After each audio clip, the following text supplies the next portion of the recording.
This episode is brought to you by LifeLock. The holidays mean more travel, more shopping, more time online, and more personal info in places that could expose you to identity theft. That's why LifeLock monitors millions of data points every second. If your identity is stolen, their US-based restoration specialist will fix it, guaranteed or your money back.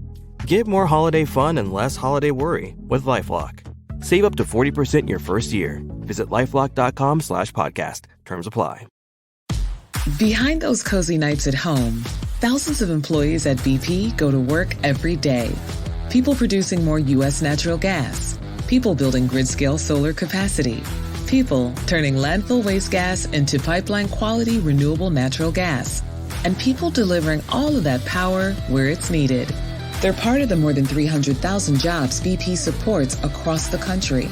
Learn more at bp.com/investing in America.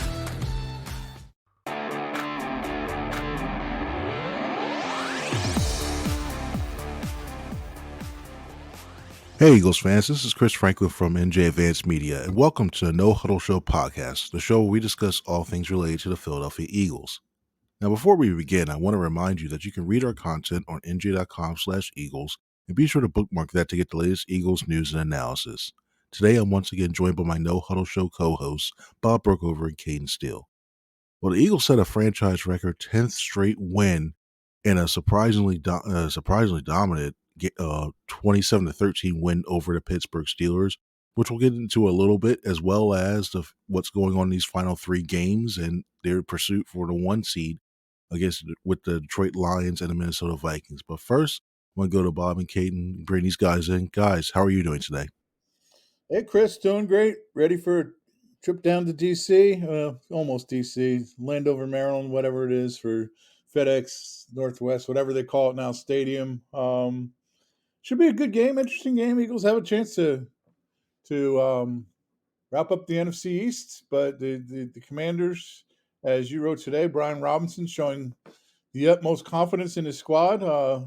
Says the Commanders are better than the Eagles. Let's see if that gets to the Eagles locker room and see what happens down there. Should be fun. Yes.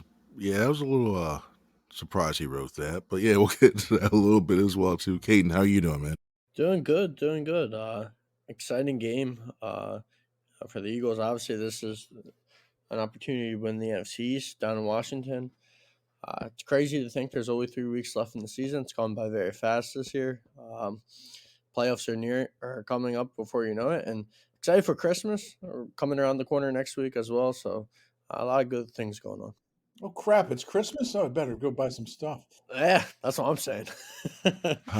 The life of a sports writer. Oh yeah, we still have to do stuff later on. You forget last minute with stuff like this. Yeah, it's real crazy. It's crazy. But let's get into this to the previous game with the Pittsburgh Steelers. Once again, the Eagles won 27-13, and a lot of the focus coming into that game was on the passing offense. You know, after finishing with 83 net passing yards against the Carolina Panthers, Eagles looked considerably better in that aspect, throwing for 270 net passing yards. Quarterback Jalen Hurts, 25-32, 290 yards, 2 touchdown passes, no interceptions, and a quarterback rating of 125.3. A.J. Brown, 8 catches, 110 yards and a touchdown. Devontae Smith, 11 catches, 109 yards and a touchdown. Definitely looked a lot better. So I'm going to ask you guys this as well, too. We'll start with you, Bob. After seeing what happened Sunday against the Steelers, what's your confidence level in this passing offense after the Steelers game? Yeah, well, we found out they can still pass the ball when they try to do it a lot more, which they did. It was the first time, I believe, since week 4 when they got crushed by the Buccaneers that they had more than 30 passing attempts in a game. But it was, obviously everybody knows by now the week leading up to that game. And it was, and it was obvious that they came out with the plan, oh, we can't pass? Okay, watch us. And, a lot went on during the week. It was fascinating that Jalen usually keeps things close to the vest about everything, sits down and says, that's what you all wanted to see, huh? I laugh because they kind of turned it into oh, look what everybody's talking about. Look what their concern is. When it was the entire drama was instigated from inside with first what AJ Brown said after the Carolina game, and then by what Brandon Graham said on WIP.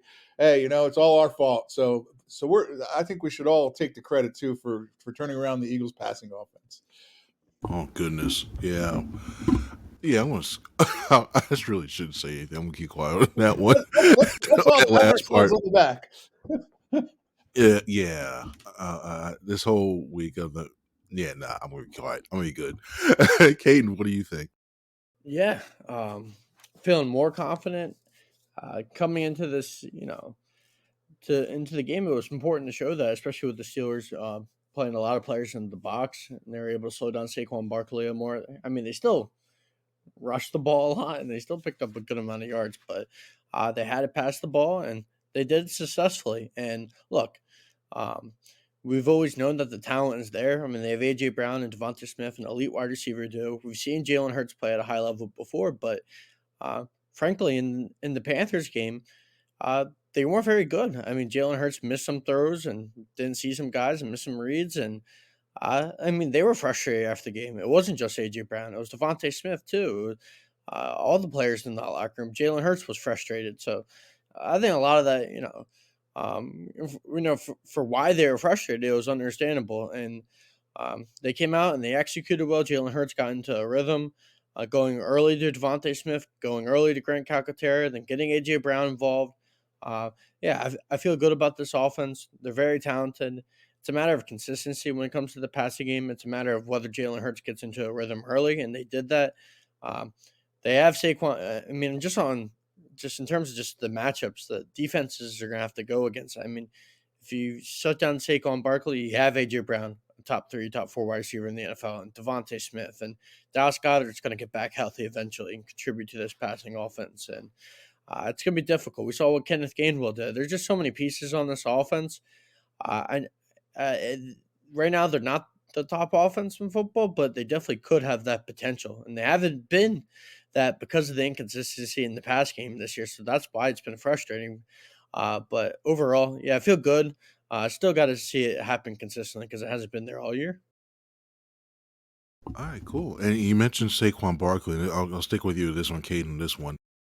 Barkley had 19 rushes for 65 yards. And the Steelers made it an emphasis. If anybody's been watching the Hard Knocks in season with the following the AFC North, you saw Mike Tomlin says it all starts with 26, and they made it an emphasis to stop him. He only averaged 3.4 yards a carry. He also was sidelined for a bit. He said he was dealing with something injury-wise, so he has something going on with there as well. But they made an emphasis to stop him. And bringing up the question with this one, what should the offense do about the amount of carries that Saquon Barkley has for the rest of the season? We all know that he's still in a position to break Eric Dickerson's rushing record. It's the pace slowed down a little bit with the Steelers limiting them. But Kate, what do you think they should do about Saquon Barkley for the rest of the season? And should they allow him to go after the rushing record? Yeah, I think they should allow him to go for it. Like you said, he's still on pace. He's very close. I think it's really dependent on what happens over the course of the next 3 weeks. Um, if that last week is pretty much a bye week because the 1 seed is out of the picture, and Detroit, wins out and Minnesota wins out, and it seems like it's gonna be very difficult to win that. Maybe you rest Saquon that final week, especially if he's, I don't know, 100 yards away or so, or 110 yards away. But if he has a monstrous performance over the next 2 weeks and he gets 350 yards and 400 yards combined, and uh, he's very close, to that record, I think you give him the chance, especially against the Giants. But who knows? I don't know if this is going to be an Eagles decision. I mean, from their perspective, I mean, I don't know if you want to run down Saquon Barkley before the playoffs. I mean, that's a lot of carries that he's taken this year.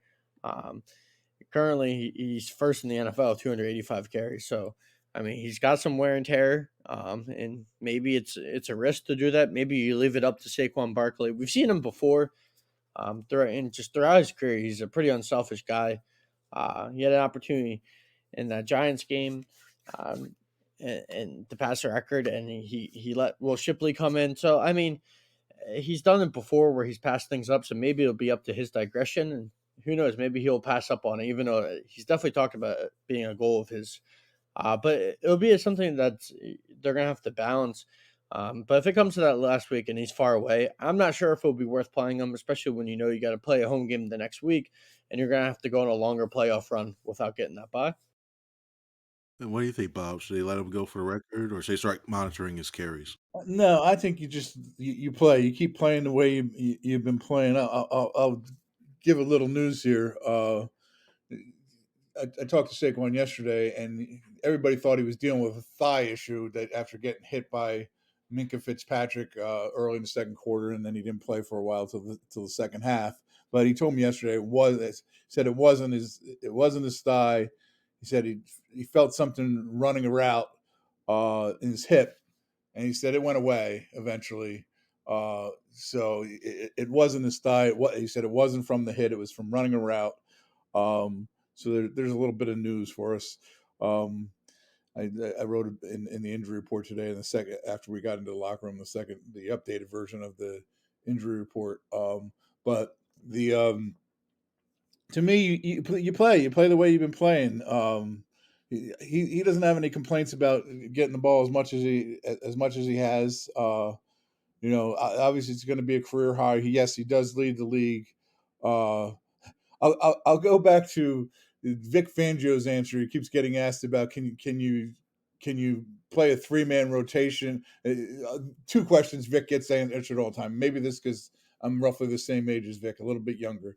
He gets asked all the time about can you have a 3-man rotation at edge rusher? Yeah, I've done it before. Yeah. Can Jalen Carter play all those stuff? Yep, I've seen it done before. Can Saquon Barkley keep carrying the ball this much? Yep, I've seen it done before. So I just, don't stop it. Yes, it's humanly possible. If anybody can do it, Saquon Barkley can do it. He's in great shape. He takes great care of his body. Keep playing the way you're playing. And, I'm not saying if we get to week 18 and the game means nothing because either the Vikings or the Packers have locked up the Vikings or Packers. I mean, Vikings or Lions, and more likely the Lions would have to do it before then. Have locked up the top seed. Do you sit him then and let those, but it wouldn't just be him, it would be everybody. I'm not saying you don't do that. If the record's there, at that point, I almost leave it up to him. What do you want to go after the record? But that'll be a different thing to deal with at that time. But right now, you just let him play, and as long as you got a shot at the top seed, you keep playing the way you've been playing. And now we're going to move over to the defensive side, but not so much what happened on the field, but more what happened on the sideline. During Sunday's game against the Steelers, we saw that Jalen Carter was called for a penalty for what like amounted to like a head slap on a punt. And what happened was when he came off the field, it resulted in a personal foul penalty. And initially, they had said that it happened before the penalty happened before the punt and want to give them the Steelers a first down. But they said it happened after, and then the Eagles had it, but they were backed up at their own 3-yard line. Now, after Carter came off the field, Nick Sirianni addressed it with him. The two had some words, and then when it came, Nick went back over, and Clinton Hurt got in between them, said, "I got it." And then a couple minutes later, we saw Carter come up, say something to Sirianni, and then they had a little side bro hug, and everything was seemingly good. Carter wasn't available to answer the question after the game, but Sirianni said he needed to address it in order to make sure it didn't happen. So I'm going to ask you, Bob, how do you think Sirianni handled the whole entire situation? I think he handled it well. We'll see how things go from here. But I think he handled it exactly the way he should have. First, he got after him when he was coming off the field, which he should have. Any good coach, really that play should have cost them a first down. It should have allowed the Steelers to stay on the ball. I mean, the officiating crew ruled that it happened after the punt, so it was, I guess, a dead ball foul. But if you go back and look at the video, and it shows in both the TV and the all 22 that he had not punted the ball yet. He had dropped the ball, but he had not yet punted it when he punched. Hayward in the head, Connor Hayward in the head. I mean, and it was just blatant, and it was uncalled for, and it was stupid. But I think Nick handled it well. I think Nick answered the questions well. It's almost comical when he's trying to yell at him some more through Clinton Hurd, and Clint saying, I got it. And, at that point, I'm not even sure Jalen could see Nick Sirianni through Clint Hurd, because Clint's bigger than Jalen. But I mean, the thing I'm still disappointed in. I actually tried to get to Jalen Carter yesterday. He was not in the locker room until the very end of the locker room, and I went up to him. He went to his locker, and then he's walking out, and hey, you got a minute? He goes, no. I talk on Fridays. Disappointing that he didn't talk yesterday. Disappointing he wasn't around to talk after the game.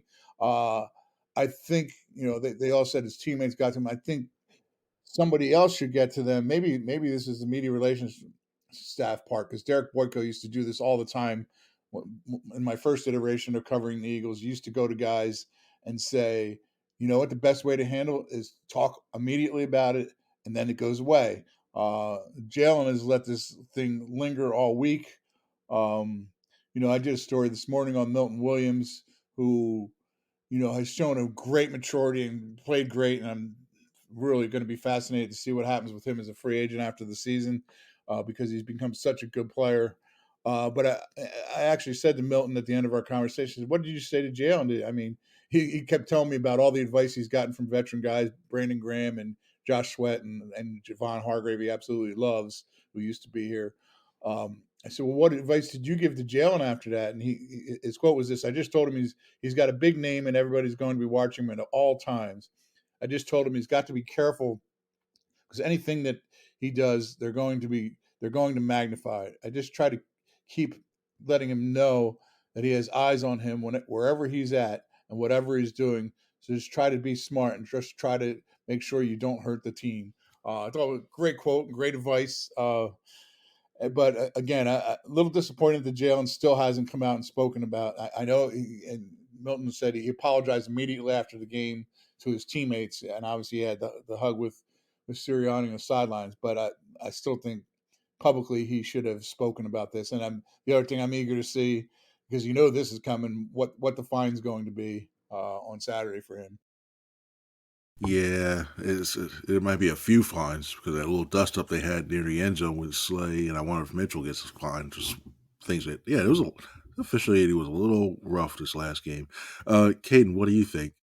Yeah, I thought Nick handled it the right way. I mean, he's talked about it throughout his tenure and throughout this year that he preaches accountability. And at the end of the day, what Jalen Carter did in that game could have cost them. It could have gave the Steelers the first down. We could be talking about a different result because of that. And Nick, despite it not really affecting them, knew what it could have been. And I mean, as a coach, I mean, your job is try to stop things from happening again. So he got a little fiery with Jalen Carter, and that wasn't the first time in that game. There's a couple of other extra activities a little bit after the plays that didn't get penalties that Jalen was doing. So it was just a buildup of things, and I think Nick saw that, and one resulted in a penalty, and I think he handled it fine. And you have to do that as a coach, especially if you're talented players like Jalen Carter. You have to hold them responsible.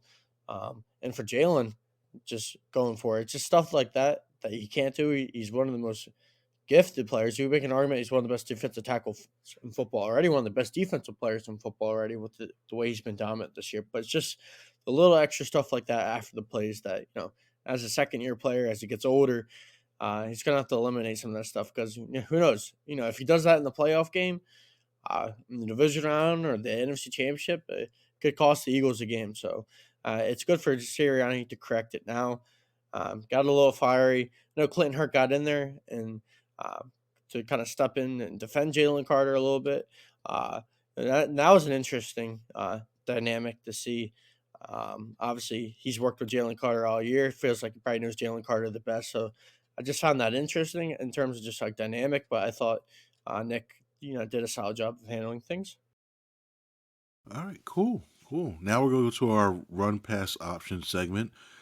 I'll read a statement, And if Bob or Cayden agrees, they'll run with it and explain why. If they disagree, they'll pass it and give a reason why. So here we go. Cayden, I'll start with you on this one. The Commanders' receivers will have more catches than their running backs and tight ends combined. And there's a reason why I'm asking this. What do you think? Are you running or passing? Um, hmm. I think I think I'm gonna pass on this. I the Commanders' wide receiver core, other than Terry McLaurin, hasn't been very good this year. Actually, I'm gonna change my mind because I'm not sure if hmm, I'm That's how not sure if sacks happens. yeah, this is bad. I'm sorry because I forgot that Ertz might not be playing this week. If Ertz doesn't play, I'll run with it then. I'll run with it. I don't believe in the Commanders wide receiver core, but with Ertz's status kind of up in the air, and if he doesn't play, I mean the tight ends are Ben Sinnott and John Bates. None of those guys are really proven. There is no Austin Eckler right now as well. Um, yeah, I'll pass with it. I don't love the Commanders wide receiver core other than McLaurin, but I don't love this Washington offense in general. So I'll go if the wide receivers have more catches. Cool. Bob, what do you think? You running or you passing? So read it again. The The Commanders' I wide just want to make receivers. sure I'm reading it. Go ahead. All right, cool. The Commanders' wide receivers will have more catches than the running backs and tight ends combined. Okay, I'm going to run with that for this reason. McLaurin got really shut down. Perhaps his worst game of the year. One catch for 10 yards against the Eagles. Everybody's raving about Quinyon Mitchell after that game, which they should have been. But the Eagles do run a lot of zones, but Mitchell did a great job on him. And McLaurin even actually came out after the game and said, that guy doesn't play like a rookie. But I'm going to kind of make this similar to what the Eagles did last week as a passing offense, put special emphasis on their passing offense going into that game against the Steelers. I got to think that the Commanders are going to put some emphasis on McLaurin coming into this game. Since that game against the Eagles, he's played very well. He's had he's had the very next week he had over 100 yards against the Cowboys, 70 in the two games after that. I think he's had 4 or 5 touchdowns since then. I just think the Commanders are really going to try to emphasize getting the ball to Terry McLaurin. They don't have great receivers after that. No Brown's okay, but the McLaurin is big time, and he proved to be big time before that game against the Eagles and after that game against the Eagles. So I think we're going to see a lot more of him. At least they're going to try to get the ball to him a lot more in this game. Yeah, and part of the reason why I was asking is the last game he only had one catch for 10 yards, and then when you look at what the Eagles were doing defensively, they forced him to use the checkdowns, and the two leading receivers in that game for the Commanders, Austin Eckler, 8 catches, 89 yards, Zach Ertz, 6 catches, 47 yards, Both could be out. and they're hurt. So it might be a lot of, hey, Jaden Daniels, do your best. I can see a lot of wide receiver screens. I can see a lot of dump. They'll try to find ways to get him involved. Maybe Brian Robinson Jr. Who knows? But he might have a target on his back, as we mentioned earlier. But yeah, it's Cliff Kingsbury, the Commanders' offensive coordinator, is going to have he's going to have to earn it. He's going to be a head coaching candidate. He's going to have to show that he can come up with a game plan to try to stop this Eagles offense without couple important pieces for this upcoming game. And Bob, we're going to stay with you as well too. We talked about this a little bit earlier, but you can run or pass with this next statement. The Eagles will clinch the NFC East on Sunday. I'm going to run with it. I just think they're a better team than the Commanders. Commanders almost lost to the Saints, who don't have Derek Carr, who aren't very good in New Orleans last week.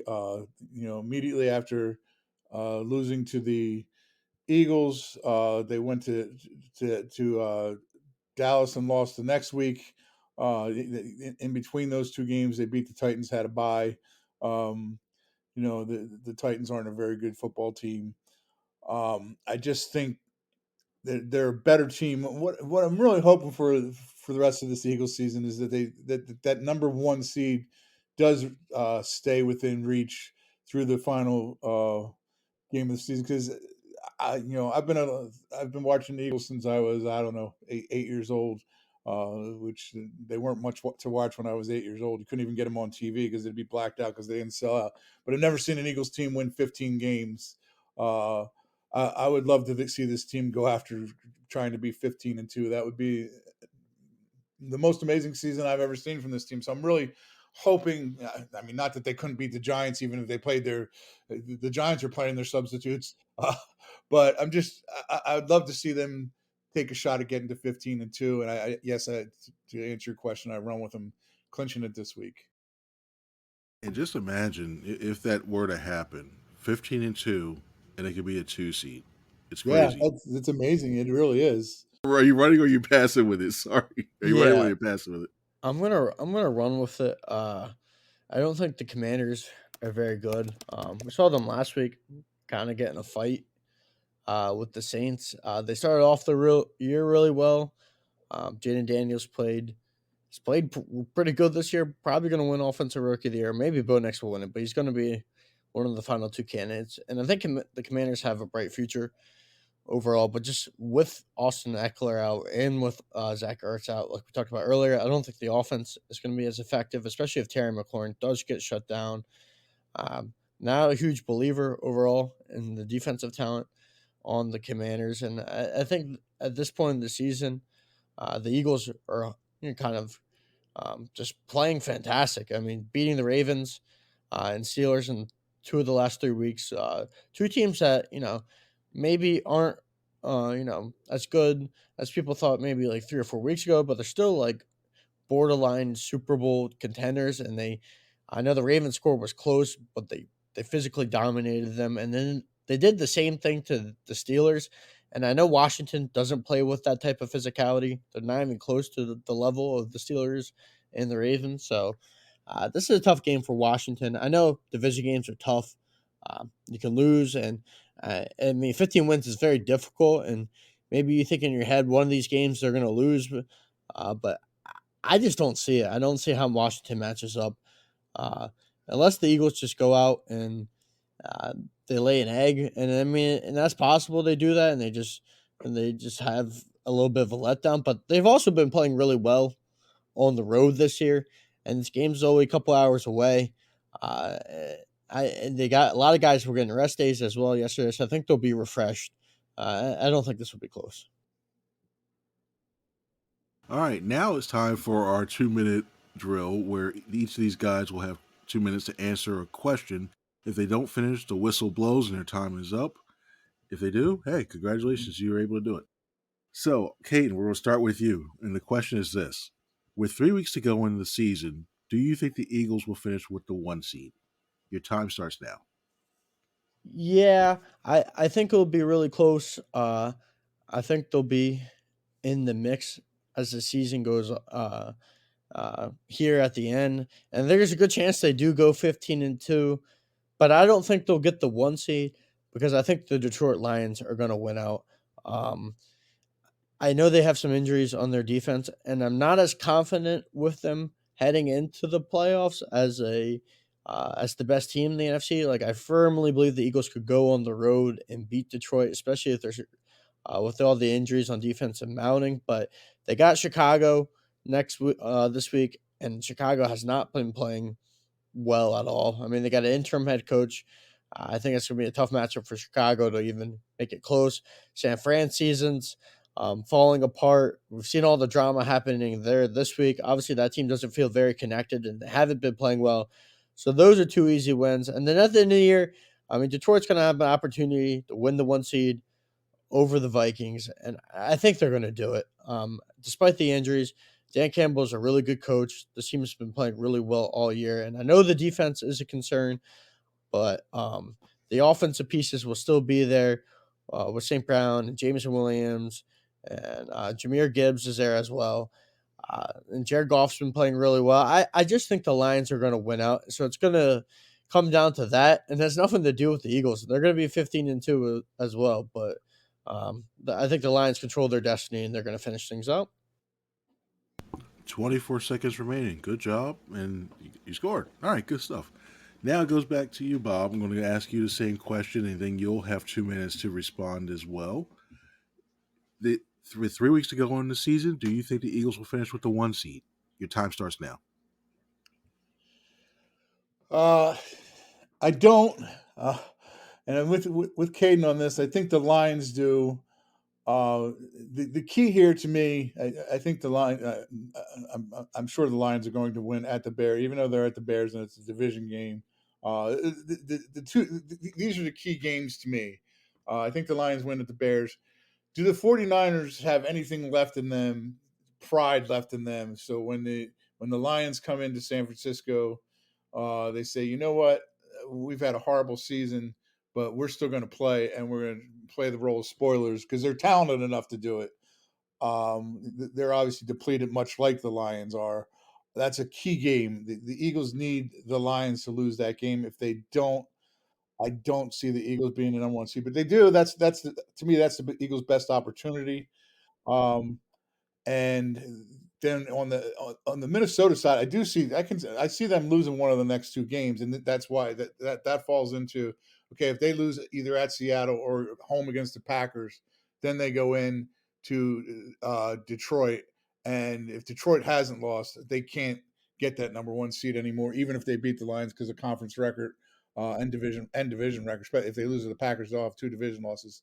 So it'll be much harder for them to do that way. There's just so many things that have to happen for the Eagles for this to go their way. Um, they're probably kicking themselves right now for blowing that game at Atlanta. But the one other thing to point out here is the Eagles have probably been a better team on the road than they have at home. Other than that game against Pittsburgh this season, they really haven't been a great home team. So maybe it won't be that bad a thing if they have to go to Detroit or Minnesota for that matter. But that's the way I see it. 3 seconds left. You had 3 seconds. Good job. You got it in the time. No whistles this week. It's a good time. Good job with that. No whistles on that. And now we're coming into the final segment of our show. It's the overtime question, where we ask a question to try to make these guys think a little bit, and that's not so much a normal, regular football question. So here we go. On this week's episode of Hard Knocks, they focused on one specific player from each of the four teams in the AFC North and chronicled their week, from whether it be from post-game recovery process to the practices when they're wearing a mic to the game. Now, I'm going to ask you, Bob, I'll start with you on this. If there was an Eagle-centric version of Hard Knocks that spanned time, and you could choose a player from each of the following teams: the 2004 team that went to the Super Bowl, lost to the Patriots; the 2017 Super Bowl winning team; the 2022 team that went to the Super Bowl but lost to the Chiefs; and this year's team, what four players would be interesting enough for you for an episode? Well, we'll start with the 2004 team. I covered that team. I think it's got to be T.O. Actually, my job at that Super Bowl was to follow T.O. around.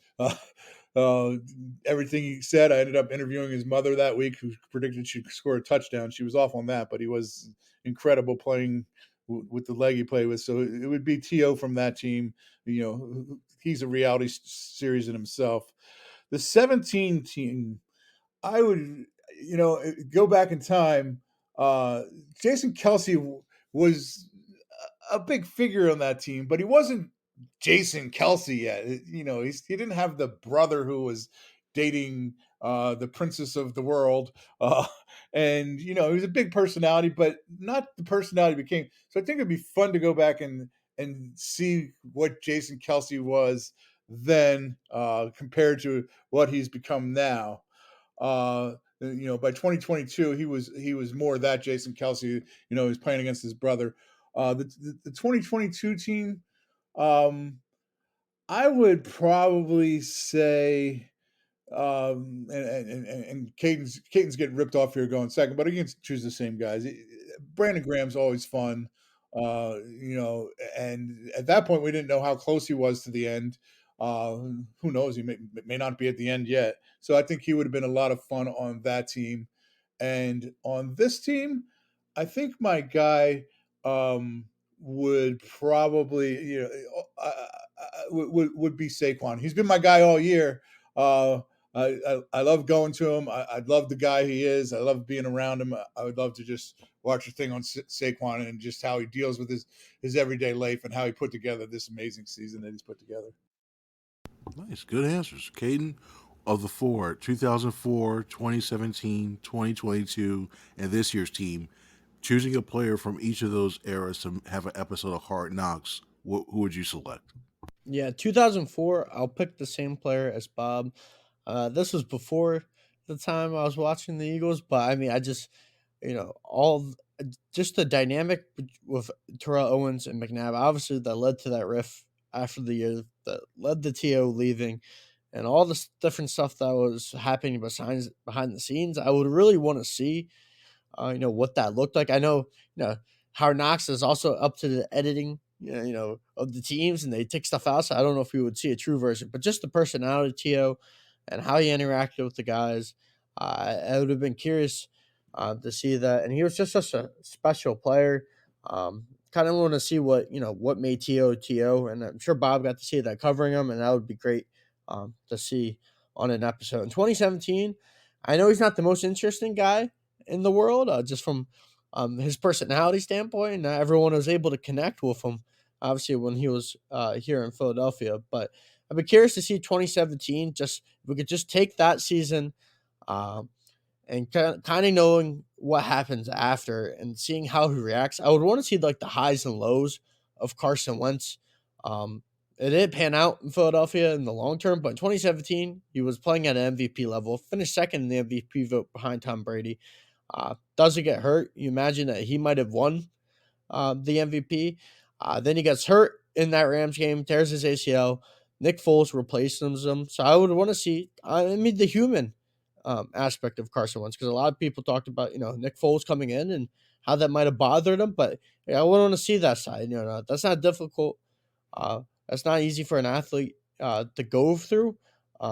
Seeing that and seeing that you took your team all the way there, and then the backup comes in and he replaces you and he wins the Super Bowl. So just the dynamic and the emotions and just how that affected Carson Wentz's career, just the mental and the physical aspect. I would want to see that behind the scenes for a few months and how that, played out over a course of 2 or 3 years and, kind of led to, what happened here in Philadelphia, which is him getting traded eventually.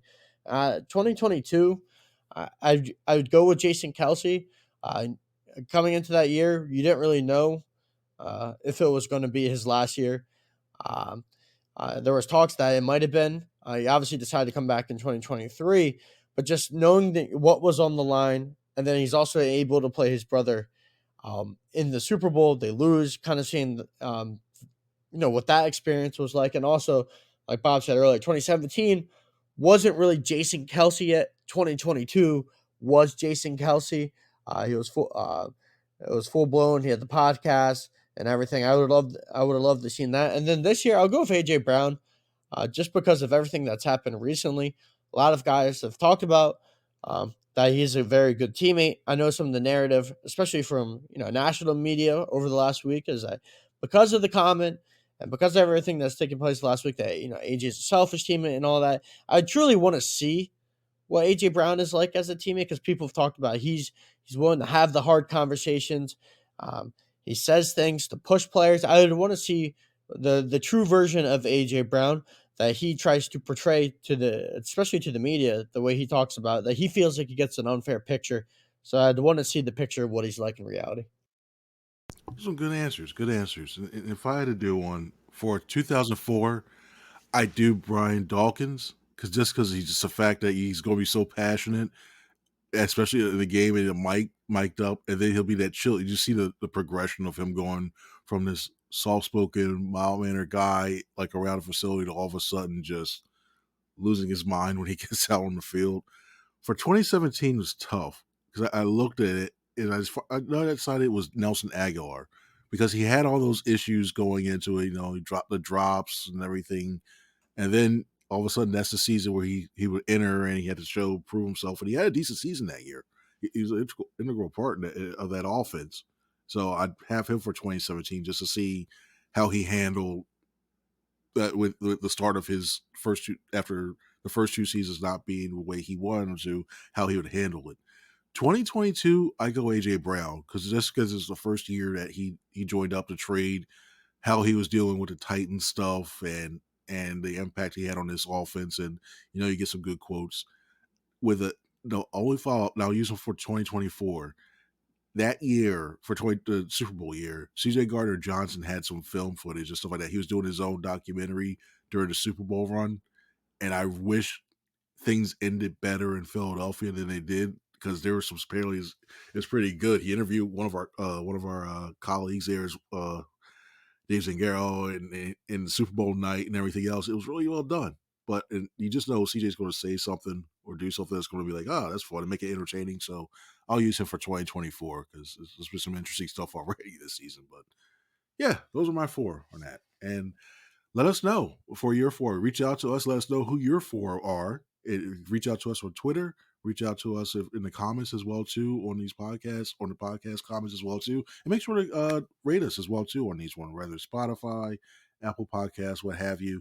Let us know what you think of the podcast, and we all appreciate you guys for listening in. For Bob, for Cayden, I'm Chris. Everybody have a good one. See ya.